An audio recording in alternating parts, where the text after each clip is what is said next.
Bonsoir à tous, merci de nous rejoindre dans le kiosque Votre Magazine Culturel. Nous nous intéressons ce soir au chant choral. Après une saison de travail, les chœurs de la Pléiade proposent un concert exceptionnel dimanche 27 avril à Montfort-l'Amaury. Et nous en parlons ce soir avec Anne Graal. Bonsoir. Bonsoir. Vous êtes donc la présidente des chœurs de la Pléiade et vous êtes venue accompagnée de Christophe Girard Redet. C'est cela. Bonsoir. C'est cela. Et vous êtes le chef de chœur. Tout à fait. Alors, première question, j'ai envie de vous demander, les chœurs de la Pléiade, comment et quand est né ce groupe de choristes? Alors, les chœurs de la Pléiade, c'est une association qui a été fondée en 1976, si ma mémoire est bonne, par un groupe de passionnés qui voulaient introduire le chant choral dans la ville nouvelle, qui était à l'époque en pleine construction. Tout était à faire. Moi-même, j'y étais pas, mais je pense que tout était en ébullition, en bouillonnement, en fabrication, etc. Et donc, il y a ces mordus qui ont créé un chœur qui s'est développé. Aujourd'hui, on est environ une centaine de choristes. On se concentre sur la musique dite classique, qui couvre en fait des époques qui peuvent aller du Moyen-Âge, du grégorien, enfin on ne fait pas le grégorien, mais bon, mettons de la Renaissance, on a déjà chanté des œuvres de la Renaissance, jusqu'à l'époque contemporaine. Aujourd'hui, il y a des compositeurs qui écrivent de la musique dite classique. Donc vous avez un répertoire assez large, tout à fait, assez vaste. Vous dites être une centaine donc, de choristes. Oui. Qui sont ces choristes? Globalement, ce sont des personnes de la région? Ce sont des adultes de la région. Oui, je pense que la grande majorité vient de Saint-Quentin et des communes limitrophes. Mais on a aussi des choristes qui viennent de nettement plus loin. Et on est heureux de les accueillir. On ne demande à personne d'où il vient exactement. Notons quand même que ce sont des adultes, parce que ce n'est pas une chorale d'enfants. Voilà. Et vous êtes amateur? Nous sommes amateurs, amateurs plus ou moins éclairés suivant les choristes. Il y a un joyeux mélange, si je puis dire, de gens qui sont tout à fait solides et expérimentés, et de gens beaucoup plus récents, ou voire de débutants qui débutent dans le chant choral. Et pour eux, c'est une façon de s'initier à ce type d'activité et de progresser avec l'aide de l'ensemble du groupe. Alors justement, Christophe Girard-Redet, dites-nous en tant que chef de chœur, quel est votre rôle et quelles sont donc vos missions? Diriger 100 personnes. Alors je vais compléter ce qu'a dit Anne.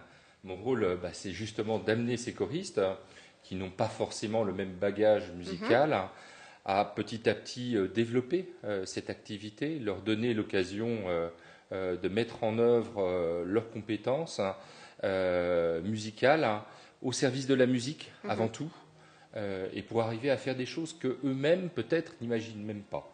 Donc on a un grand allié avec nous, c'est le temps, c'est-à-dire que contrairement à des professionnels, on a toute une saison pour faire un programme bien particulier. Et donc le travail progressivement par pupitre, puis en mise en commun, consiste à amener chacun des choristes à se dépasser lui-même, avec du travail, mais avec beaucoup de plaisir avant tout. Alors, quelle différence finalement y a-t-il entre un chœur, une chorale et puis un ensemble vocal? C'est vrai que tous ces termes sont souvent utilisés, on ne situe pas forcément bien la nuance. Alors, l'instrument de base, c'est la même chose, c'est la voix, il n'y a pas de problème. Simplement, on va dire que quand on parle de chœur, on parle d'une structure vocale nombreuse. Donc on va faire un travail plus approfondi sur l'ensemble. Donc c'est la notion de groupe, voilà, de collectif. Tout à fait.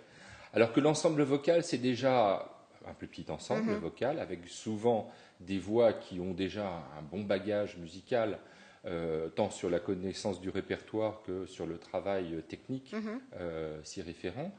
Et donc on fait du travail plus approfondi, personnalisé, pour chacun des choristes, de manière à avoir une homogénéité et un travail beaucoup plus pointu sur chacun des choristes. Alors moi, je vous propose, c'est qu'on regarde justement un extrait d'un concert qui s'est déroulé en l'église Saint-Pierre de Montfort-l'Amaury. Donc ça nous donnera une idée, un aperçu du concert de dimanche. On regarde.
Alors quel sera le programme dimanche ? Alors, dimanche, nous allons chanter, non pas avec orchestre comme dans cet extrait, mais avec un accompagnement orgue. Nous allons être accompagnés par Christian Hoth, qui est titulaire de l'orgue de Saint-Louis de Versailles.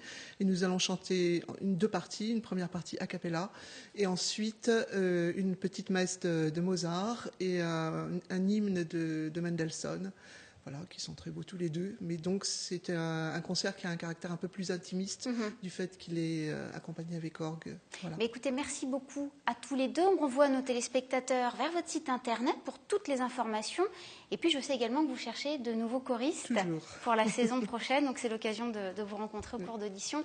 Donc, rendez-vous dimanche à 16h30 en l'église Saint-Pierre, donc à Montfort-l'Amaury. Merci beaucoup. Merci beaucoup.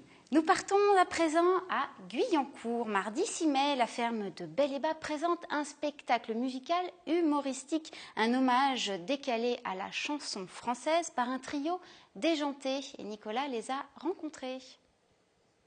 Ils sont formidables et complètement dingues. Ils s'appellent Marteau et Glar. Ils sont frères et sœurs et nous viennent directement de Suède pour passer un coup de brosse Ikea sur nos jonzons les plus réputés. Ils sont en ce moment au Sentier des Halles à Paris et seront le 6 mai à la ferme de Bel-et-Bas à Guyancourt. Voici les blondes, un blonde dans le kiosque. Ah, Ekmar, je fais flèche. Yes.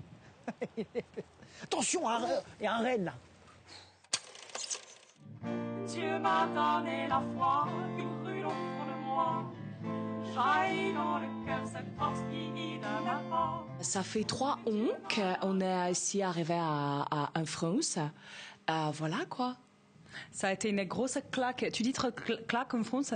Oui, une grosse claque dans la tête parce que c'est d'une merveillosité.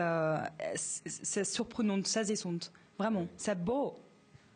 Oui, c'est un peu comme un grand chemin de parades chrétiennes que celle ouvre devant toi et tu rentres dans le cœur de la grande ville. Villiers-le-Bel, Mont-la-Jolie, Saint-Denis, plus loin Notre-Dame et Sarcelles. Voici, c'est le RER qui nous sépare et nous laisse à part, moi, les souvenirs de mer. C'est la culture française, tu sais, nous on aime vraiment ça depuis on est tout petite. C'est vraiment, c'est tu peux nous la culture française, tu peux pas imaginer, vraiment. Quand on était petite, en fait, on arrivait à avoir la radio Nostalgie, qu'on arrivait à entendre les Hervé Villard, les grandes chansons des françaises, la Serge Lameu, tu sais qui... Herbert Léonard. Ah oui, Herbert Léonard Cohen, qui nous ont vraiment marqué. Il y a un moment, on s'est dit, bon, comme un niveau d'études assez bas, alors bon, on s'est dit, il faut faire quelque chose. Et comme on aimait la France et les chansons, alors on s'est dit, bon, on chante les chansons françaises. Ma des idées fatales, regarde l'océan, Voyage, voyage. Plus loin que la vie. Oh, voyage. T'as marié ton billet. Dans l'espace inouï de l'amour. Oh, voyage, voyage, voyage, voyage. Ah, je crois que c'est juste comme ça, c'est venu, tu sais, une évidence. La culture, on l'a fait neutre et on la retranscrite. On la retranscrite comme ça, tu vois. C'est pas le calcul mental, c'est comme ça, quoi. Ça vient, ça va. Spontané, comme une jet d'amour. Dans mon verre, je regarde la merde qui se balance. Je veux un disque de funky music, faut que ça danse. Je suis bûcheron à Bretagne. Moi, j'aime scier. Demeure de la campagne. Moi, j'aime scier. Les planches de sapin, les branches des grands-pères. J'aime fonctionner la ronde. J'allais m'occuper de décharger tous les conteneurs. Conteneurs, c'est ça, hein? J'ai le même mot anglais, suédois et français. Décharger le conteneur, mais bon, c'est très pénible, fait très mal aux mains. Alors j'ai fait, bon, il faut un métier plus drôle. C'est l'odeur aussi qui était très pénible. Ah ouais. Je faisais des meubles, mais des meubles pour les toutes petites personnes spéciales, voilà, parce que il y a pas de raison, voilà, c'est ça.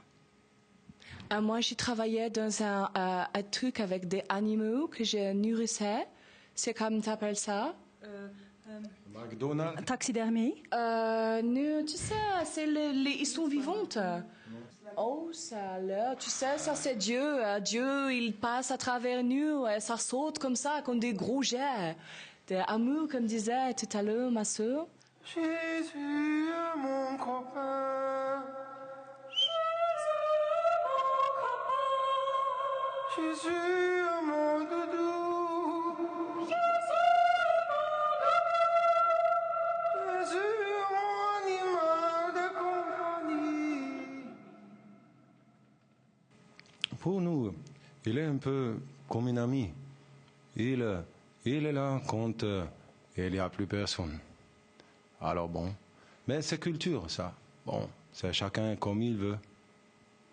Mais ça plus c'est Jésus, c'est son petit enfant, il est rigolote parce qu'il s'amuse vraiment avec nous quand il nous parle vraiment.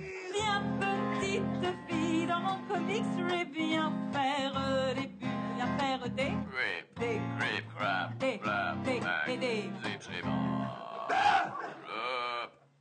Les Juifs, elle est partie.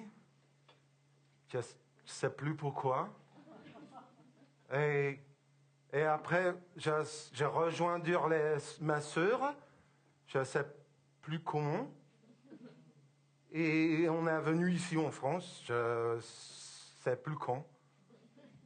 Et c'est là que je me dis que le crack, quand même, c'est... c'est... Hein? Comment, ouais. Au secours, j'ai besoin de votre aide pour rester propre et digne dans ma vie. Je suis comédien et musicien et je donne tout mon cœur pour toi. Merci. Maken is een tof. Karapetin soppen is een grip zijn open de is. Moi, je dirais juste viens, on va bien rigoler.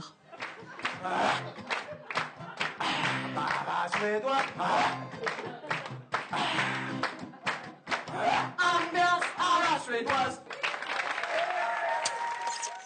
Et après les blondes and blondes, voici la brune, Aurélia.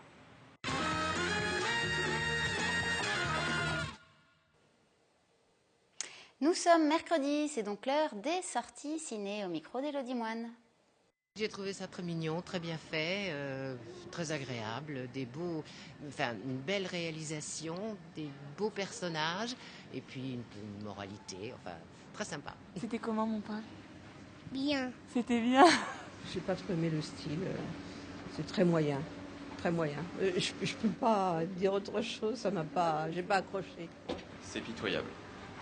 Voilà, c'est une catastrophe, c'est bourré de clichés, c'est un des pires films que j'ai vu cette année. J'ai failli partir au bout de 20 minutes. J'ai pas trouvé l'histoire extraordinaire. Heureusement qu'il y avait Cluzet dans le film. C'est excellent, oui, c'est excellent. C'est un polar à l'ancienne, c'est bien. Ça m'a fait penser au film avec Lino Ventura. J'ai adoré. J'ai bien aimé, mais je préférais la version française que l'américaine. C'est un bon film d'action. La fin, on s'y attend pas. Voilà, c'est bien, c'est distrayant. Cette semaine, c'est Pierre Lavaux, projectionniste au cinéma L'Espace Philippe Noiret des Clés-sous-Bois, qui nous livre son coup de cœur. Cette semaine, le coup de cœur de l'Espace Philippe Noiret, c'est Le Parfum de la carotte. Donc, Le Parfum de la carotte, c'est quatre petites histoires différentes. Le programme dure 45 minutes et a pour fil conducteur un très beau et très bon légume, la carotte. Dans la première histoire, c'est une histoire d'amitié entre deux animaux très très gourmands. Ils vont se fâcher pour une sombre histoire de goût.